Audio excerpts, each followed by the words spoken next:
नमस्ते दोस्तों। आज के इस विश्लेषण में हम एक ऐसी कहानी पर चर्चा करने वाले हैं जो किसी फिल्म की स्क्रिप्ट से कम नहीं लगती। एक बिल्कुल जीरो से हीरो बनने की दास्तान। आइए देखते हैं कि कैसे एक 10वीं फेल गांव का लड़का आगे चलकर एक इतना बड़ा व्यापारिक साम्राज्य खड़ा कर देता है कि बड़े बड़े लोग दंग रह जाएं। 7,000 करोड़ रुपए। सुनने में ही कितना बड़ा लगता है ना। ये कोई छोटा मोटा आंकड़ा नहीं है दोस्तों। ये आज के वक्त में बालाजी वेफर्स की सालाना आमदनी है और ये उन्हें पेप्सिको जैसी बड़ी मल्टीनेशनल कंपनियों के बिल्कुल आमने सामने लाकर खड़ा कर देता है। अब यहाँ सबसे बड़ा सवाल उठता है कि आखिर एक 10वीं तक पढ़ा हुआ लड़का, वो भी एक ऐसे गांव से जहाँ बिजली तक नहीं थी, उसने पेप्सिको को टक्कर देने वाला इतना विशाल साम्राज्य कैसे खड़ा कर दिया?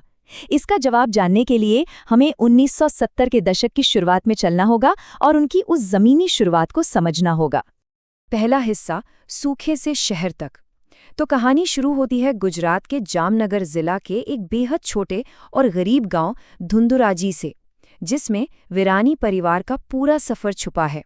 उस वक्त धुंधुरा जी का हाल जरा सोचिए। न बिजली थी, न आने जाने के लिए साइकिल। बच्चे गर्मियों में सिर्फ 5 पैसे का बर्फ का गोला खरीदकर ही खुश हो जाते थे। परिवार पूरी तरह खेती पर निर्भर था। पर कहते हैं ना, वक्त हमेशा एक सा नहीं रहता। लगातार 2 बार ऐसी भयानक सूखे की मार पड़ी कि उनकी फसलें बिल्कुल बर्बाद हो गई। मजबूरी ऐसी आई कि पिता पोपट भाई को अपनी जमीन तक बेचनी पड़ गई। जमीन बेचकर पिता ने अपने बेटों को लगभग 20,000 रुपए दिए और कहा कि अब शहर राजकोट जाकर कुछ नया काम ढूंढो। पर बिजनेस का तो कोई तजुर्बा था नहीं। नतीजा क्या हुआ? 2 बड़े और तीव्र झटके। पहले खेती के सामान का काम शुरू किया तो किसी ने नकली माल देकर धोखा दे दिया। फिर डेयरी खोलने का सोचा, पर पैसों की इतनी कमी थी कि काम शुरू होने से पहले ही बंद हो गया। ये दोनों ही कोशिशें पूरी तरह असफल रहीं। दूसरा हिस्सा, कैंटीन बॉय का संघर्ष। अब हालत ऐसी थी कि जेब में पैसे बिल्कुल खत्म और गांव वापस लौटने का कोई रास्ता बचा नहीं था। ऐसे में युवा चंदू भाई ने फैसला किया कि भाई, अब जो काम मिलेगा वो करेंगे। और उन्हें काम मिला राजकोट के एस्ट्रॉन सिनेमा में एक कैंटीन बॉय का। जरा इस आंकड़े पर ध्यान दीजिए, 90 रुपए। ये उनकी महीने की तनख्वाह थी शुरुआत में। एक वक्त तो ऐसा भी आया कि उन्हें रात के अंधेरे में अपना किराए का कमरा छोड़कर भागना पड़ा, क्योंकि उनके पास 50 रुपए का किराया चुकाने तक के पैसे नहीं थे। एकदम रुला देने वाला वक्त। और यहीं से उनकी जिंदगी का पहला मंत्र निकल कर आता है, काम एक पवित्र फर्ज है। उन्होंने वाकई कभी किसी काम को छोटा नहीं समझा। कैंटीन के काम के अलावा वो बड़ी खुशी से फिल्म के पोस्टर लगाते, टिकट चेक करते, यहाँ तक कि रात को देर तक सिनेमा की फटी हुई सीटें तक सिलते थे। और इसके बदले मिलता क्या था? सिर्फ 1 प्लेट चोराफरी और चटनी। उनकी इस बेजोड़ लगन को देखकर ही सिनेमा के मालिक ने आगे चलकर उन्हें 1,000 रुपये महीने में कैंटीन का ठेका दे दिया। तीसरा हिस्सा, आलू वेफर की शुरुआत। अब आते हैं साल 1976 पर। सिनेमा हॉल में अमिताभ बच्चन की सुपरहिट फिल्म कभी कभी चल रही थी। फिल्म का इंटरवल होता था सिर्फ 5 मिनट का, और इन्हीं 5 मिनटों में आलू के चिप्स की ऐसी भयंकर और तेजी से मांग आती थी कि पूछिए मत।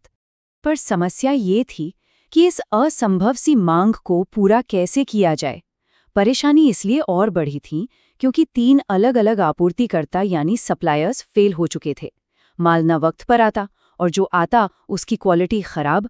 इसी दिक्कत ने एक बहुत ही शानदार विचार को जन्म दिया और इसने सिखाया जिंदगी का दूसरा मंत्र, चिंता करने के बजाय समाधान ढूंढे। टूटी हुई सप्लाई चेन पर हाथ धरे बैठने के बजाय उन्होंने सोचा, क्यों ना इसको एक मौका बनाया जाए। क्यों ना हम खुद ही आलू के वेफर्स बनाएं। सैंडविच खराब हो जाते थे, पर वेफर्स की लाइफ तो लंबी होती है। उनका तीसरा मंत्र सच में कमाल का है। वो कहते हैं कि बहुत ज्यादा पढ़े लिखे लोग अच्छे व्यापारी नहीं होते, क्योंकि वो जरूरत से ज्यादा सोचते हैं। उनका मानना था कि हर छोटी चीज का विश्लेषण करने से इंसान आगे बढ़ने से घबराता है। इसलिए बिना किसी डर के उन्होंने बाजार की 10,000 वाली आलू काटने की मशीन खुद किसी तरह 5,000 रुपए में बनवाई और अपने आंगन के शेड में रात भर जागकर खुद वेफर्स तलने शुरू कर दिए। चौथा हिस्सा, बालाजी साम्राज्य का विस्तार। कहते हैं ना कि सच्ची मेहनत में स्वाद होता है। उनके हाथों के बने वेफर्स का स्वाद लोगों को इतना असली और लाजवाब लगा कि वो एक बहुत बड़ी हिट बन गए। और बहुत ही जल्द वीरानी भाइयों ने अपने इन वेफर्स को सिर्फ सिनेमा हॉल के 4 दीवारी तक सीमित न रखकर बाहर के बाजारों में तेजी से फैलाना शुरू कर दिया। एक छोटी सी शुरुआत आगे कैसे बढ़ी, इस सफर पर नजर डालिए। 1982 में जो काम शेड में शुरू हुआ था वो 1984 आते आते बालाजी ब्रांड बन चुका था। शुरुआत में वो साइकिल और रिक्शे पर लादकर वेफर्स दूर दराज के गांव तक पहुंचाते थे और फिर 1989 तक तो डिमांड इतनी बढ़ गई कि उन्होंने 50 लाख रुपए का बड़ा लोन लिया और गुजरात का उस वक्त का सबसे बड़ा पोटैटो वेफर का कारखाना राजकोट में खड़ा कर दिया। इस जबरदस्त कामयाबी के पीछे छिपा था उनका चौथा मंत्र, अपने काम के प्रति ऐसी भक्ति रखो जैसे मीरा को कृष्ण से थी। ये भक्ति सच में साबित भी हुई। जब फैक्ट्री की नई मशीनें खराब होने लगीं और रिपेयर का बिल 50,000 आने लगा तो 10वीं पास चंदू भाई ने उन बड़ी मशीनों को खुद समझना और ठीक करना सीख लिया।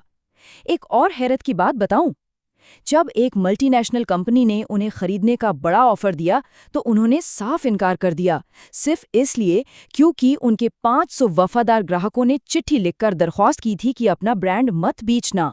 5वां हिस्सा, बिलियन डॉलर फिलॉसफी। आज बालाजी वेफर्स का काम जिस विशाल पैमाने पर हो रहा है उसकी वजह एक बहुत ही अनोखा दर्शन है। आजकल की तरह बाहरी निवेश या वेंचर कैपिटल लाकर रातों रात तेजी से फूलने के बजाय उन्होंने धीमे, एकजुट और मजबूत विकास को हमेशा ऊपर रखा। तो आखिर उन्होंने इतना बड़ा फुटप्रिंट बनाया कैसे? आज इनके 4 बड़े कारखाने हैं, 50 से ज्यादा स्नैक्स वैरायटी है, 14 राज्यों में इनका दबदबा है और दुनिया भर में माल एक्सपोर्ट हो रहा है। 7,000 कर्मचारी और 2,000 आपूर्तिकर्ता इनके साथ जुड़े हैं, जिनमें 80% तो किसान हैं। ये सब इसलिए मुकम्मल हुआ क्योंकि उन्होंने अपनी सप्लाई चेन में हर एक इंसान को, एक गांव के किसान से लेकर डीलर तक, सबको संतुष्ट रखा और साथ मिलकर आगे बढ़े। और ये ले आता है हमें उनके 5वें और शायद सबसे जरूरी मंत्र पर, सेल्स नहीं सर्विस कीजिए। जब आप कोई चीज लोगों को जबरदस्ती बेचते हैं तो वो सेल्स है, पर लोग जो चीज नेचुरली पसंद करते हैं उन्हें उस चीज को बेहतरीन तरीके से पहुंचाना सर्विस है। आपको हैरानी होगी ये जानकर कि बालाजी वेफर्स के 7,000 कर्मचारियों को कोई सेल्स टारगेट ही नहीं मिलता, बिल्कुल शून्य, क्योंकि वो मानते हैं कि एक बेहतरीन प्रोडक्ट अपनी मांग खुद ब खुद पैदा कर लेता है।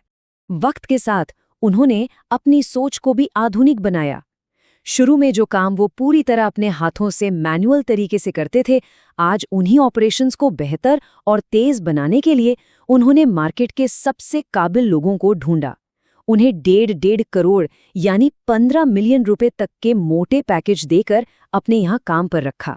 ये उनकी समझदारी और पारिवारिक कल्चर को कितनी खूबसूरती से दर्शाता है। अक्सर बड़े बिजनेस में आपस में लालच और झगड़े देखे जाते हैं, जिससे सब बर्बाद हो जाता है, महाभारत की तरह। पर उन्होंने चुनाव किया रामायण की करुणा और सहयोग का। हर भाई की ताकत को पहचाना गया और उसका भरपूर इस्तेमाल किया गया। इसी अपनेपन का नतीजा है कि आज इतना बड़ा बिजनेस खड़ा करने के बाद भी पूरा परिवार हर रोज दोपहर 1 बजे एक ही टेबल पर बैठकर साथ में लंच करता है। तो आखिर में ये कहानी हमारे दिलों में एक बहुत बड़ा सवाल छोड़ जाती है। काम को पवित्र फर्ज समझना, रोने के बजाय समाधान ढूंढना, बिना ज्यादा सोचे तुरंत कदम उठाना, काम में मीरा जैसी भक्ति रखना और सेल्स से ज्यादा सर्विस पर ध्यान देना। अगर इन 5 मंत्रों को सच्चे मन से अपनाया जाए तो आज कौन सा नया सपना सच किया जा सकता है। ये बताता है कि धीरे धीरे ही सही पर सच्ची लगन से किया गया काम किसी भी मामूली शुरुआत को ऐसी हैरतअंगेज सफलता तक ले जा सकता है जिसका शायद हमने कभी अंदाजा भी न लगाया हो। चलिए आज के इस विश्लेषण को यहीं विराम देते हैं।